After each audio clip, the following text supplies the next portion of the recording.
Oke, aku menuju pertanyaan kedua, Pak Hendra, terkait dengan emiten PT Raharja Energi Cepu Tbk atau Ratu, Pak, akan resmi melantai di Bursa Efek Indonesia pada 8 Januari 2025 dengan harga IPO yang dipatok sebesar Rp150 per saham dan jumlah saham yang ditawarkan itu mencapai 543 juta lembar atau 20% dari modal. Lalu bagaimana Pak Hendra menilai potensi saham Ratu ke depan, Pak? Dan apakah Ratu ini layak dikoleksi oleh sahabat finansial di rumah?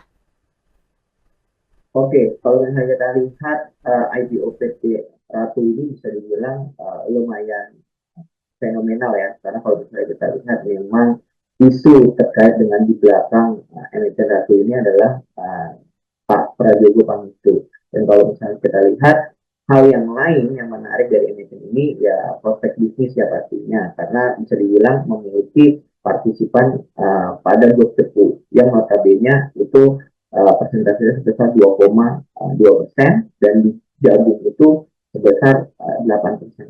Dan kalau misalnya kita lihat dari sisi yang lain, underwriter-nya atau misalnya penjamin emisi efeknya adalah Henan Putirai yang kalau misalnya kita lihat uh, track recordnya juga bisa dibilang lumayan baik di tahun 2024 karena 5 kali dia juga melakukan IPO dan ini kelimanya jadi bisa dibilang saham satu juga benar untuk dicermati dan kalau misalnya kita lihat terkait dengan market cap-nya kurang lebih itu berada di 3,1 triliun jadi bisa dibilang sangat-sangat menarik apalagi kalau misalnya kita lihat saham dari grup Radio Gopang itu juga beberapa hari kebelakangan juga mengalami penguatan yang mungkin menyambut juga nih emiten satu yang akan IPO juga. Jadi kalau misalnya ditanya uh, terkait katakanlah dengan Ratu menarik dan mungkin target untuk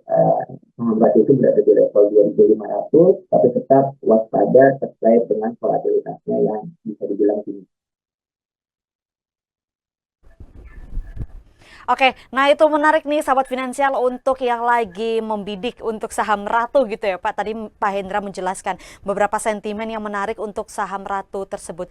Dan tadi Pak Hendra juga katanya menariknya itu nanti di level 2.500 ya Pak. Atau mungkin nanti lihat dari progresnya atau seperti apa gitu ya Pak Hendra ke depannya.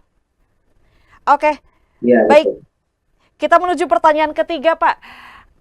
Masih saham IPO lainnya nih Pak, PT Bangun Kosambi Sukses Tbk atau CBDK, hasil kongsi dua konglomerat besar, Aguan dan Salim, menetapkan harga IPO pada level tertinggi hingga Rp4.060 per saham.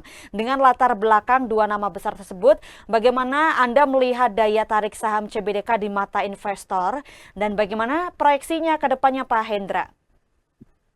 Iya, salah satu perusahaan yang mau IPO, salah satunya adalah Cibiduka. Dan kalau kita lihat tadi ya, uh, grup katakanlah Aguan dan Salim ini kan bisa dibilang lumayan fenomenal di market kita. Dan kalau misalnya kita lihat BBDK juga nanti ketika IPO, market cap-nya itu berada di 23 triliun. Dan kalau misalnya kita lihat anak usaha emiten tani yang sejak backdoor listing juga bisa dibilang sudah naik ribuan persen. Jadi memacu untuk CBDK juga kemungkinan akan bergerak positif. Dan kalau misalnya kita lihat prospek dari emiten ini juga bisa dibilang menarik karena ada pembangunan mais di sana ya. Jadi dan kalau misalnya kita lihat bahkan luasnya si mais ini 2 kali lipat dibandingkan dengan SDSD. Jadi bisa dibilang menarik untuk diperhatikan IPO CBDK ini. Dan kalau misalnya kita lihat underwriter-nya juga semoga sekuritas yang notabene secara histori juga lumayan baik untuk semoga ketika bisa melakukan IPO. Jadi untuk target untuk CBDT sendiri itu berada di psikologisnya di atas 10.000. Nanti kita akan lihat apakah uh, memungkinkan untuk CBDT berada di level psikologisnya 10.000 karena bisa dibilang prospeknya sangat menjanjikan untuk CBDT sendiri. Oke, itu dia sahabat finansial menarik ya Pak untuk saham CBDG sendiri. Aku berlanjut ke emiten Hero Global Investment Tbk Pak atau HGII sebagai perusahaan induk di sektor energi baru terbarukan telah menetapkan harga IPO-nya sebesar Rp200 per saham dengan menawarkan 1,3 miliar saham atau 20% dari modal. Lalu bagaimana Pak Hendra menilai daya tarik HGII terhadap para investor dan bagaimana potensinya Pak Hendra?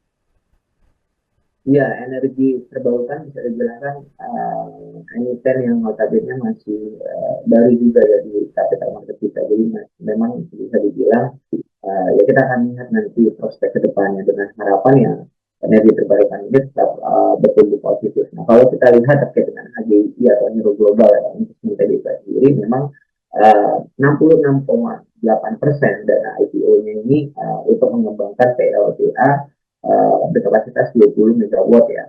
Dan kalau misalnya 31%-nya ini untuk mengembangkan PLTN berkapasitas 10 megawatt. Jadi dan bisa dibilang kolaborasinya juga dengan investor Jepang. Jadi bisa dibilang dananya dimaksimalkan untuk pengembangan. Nah ini salah satu positifnya dari HGI ya, itu sendiri. Dan kalau misalnya kita lihat valuasi PE-nya itu berada di 41 sampai 48. Memang ini bisa dibilang di atas rata-rata sektor dan kalau misalnya kita lihat PBV-nya justru di 1,69 sampai 1,94 kali. Ini lebih rendah dibandingkan dengan Arco yang bisa dibilang sejenis dan kalau misalnya dibanding dengan Ken itu dia lebih tinggi. Tapi untuk HGI sendiri menarik buat dicermati, tapi kita akan lihat nanti ketika misalnya dia perdana listing, apakah dia akan mengalami authority atas atau misalnya tidak, dan kalau misalnya memang dia menyampai authority atas, lebih baik ada batasan stop loss untuk para investor ketika membeli saham tersebut.